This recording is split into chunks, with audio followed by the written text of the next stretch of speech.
Welcome to Whisky.com, where fine spirits meet. And today I'm in Bardstown, Kentucky, at the Barton Distillery.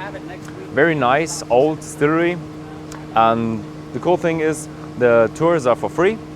Unfortunately we didn't get a private tour, so we're not doing it in front of the camera, but behind the camera, and I will do the sound just afterwards.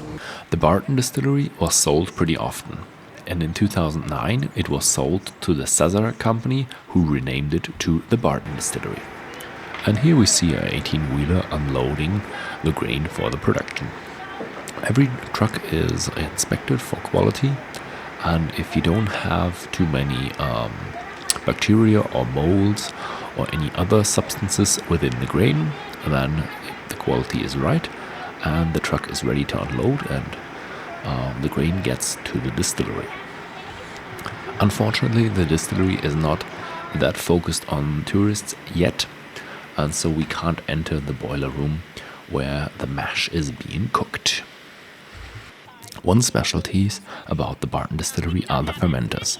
They are located outside, and therefore they're exposed to the heat and cold of the winter and the summer. And this will give a great challenge to the master blender, who has to keep these different spirits, keep them level and keep the taste of the whiskey the same. And here we see another specialty. This is coal, and this is not charcoal like the guys in Tennessee use for filtering, but this charcoal is actually used to produce the steam that is then used during the distillation to increase the alcohol of the beer.